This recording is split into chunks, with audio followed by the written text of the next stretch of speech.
The way you walk says everything about you. If you study body language, you can tell a lot about what's going on in a person, who they are, and how they're doing that day by the way they walk. It also impacts their ability to make connections with people. Today, we're going to talk about the way you walk. My name is Kirk K. Barbera, and this is your business book tip of the day.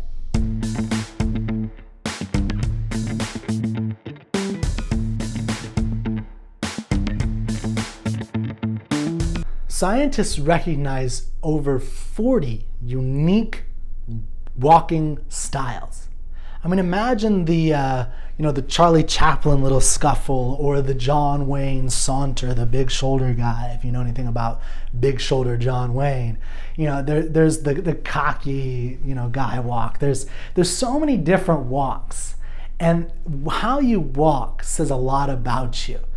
One of my pet peeves is when we're at a party or we're at any type of event with a group of people, and someone walks in, especially a guy, but it's true of women too, anybody really, but when someone walks into a party and their shoulders are scrunched, their arms are together, and their heads are down, and they're just walking like this, I really get, it's a pet peeve, because I feel bad for that person, because they don't realize that they just shot any chance of having a real deep connection with people in that party. It's going to be very difficult, unless, of course, you meet another person, just kind of who walked in like that as well. The way you always want to walk is imagine John Wayne, imagine, James Bond. Imagine James Bond. That's usually the best one. When he walks in, he would walk in so confidently. It's just a very confident, it's not overconfident. It's not like, nose in the air, to hell with all you people. It's just a very confident, he looks around, he sees who's in the room. There's no challenging. He doesn't need to challenge people. He's just walking confidently. And he just, stands, and maybe he leans, but often you'll see he doesn't lean. He just stands, feet shoulder length apart, and he's just comfortable.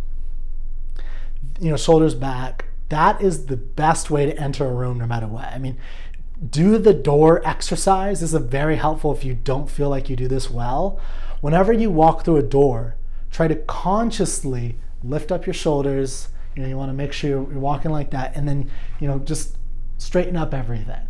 That's usually a very helpful way to train yourself to be better at entering a room, because it's totally true that if you go into a party or a networking event or a business meeting and you're the guy or girl who slouches over, you are draining the room of energy.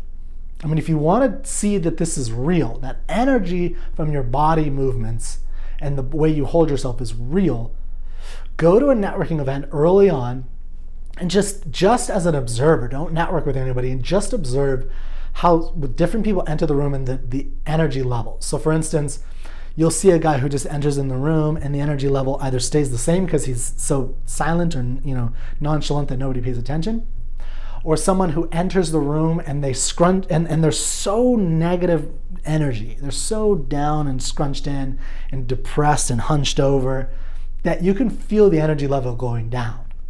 And then watch for the people who are like, hey, hand waves or whatever, and they're clapping hands or whatever it is, and they're bringing up a lot of energy.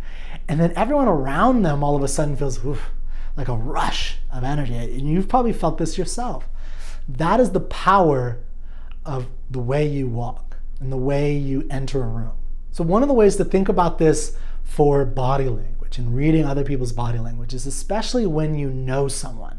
So if you know someone and you're an astute observer of body language, you want to be paying attention to how they normally move. And one way is how they walk. So if someone is happy and gregarious and they tend to be bouncy and, hey everybody, if they enter a room and they're not like that, then something's very likely to be wrong. They could just be tired. I mean, there's a lot of reasons for things, but you've probably gotten this sense when you talk to people in your life that especially people that you can feel like, hey, you're not yourself today. Have you ever said that to someone? These are the signs that tell you why they're not themselves, or these are the signs that let you know that they may not be themselves that day. So the point of this is just start being observant of yourself and your own body language and your own walking style and that of the people around you. So my name is Kirk K. Barbera. That was your business book tip of the day. Remember, reading is not a passive sport.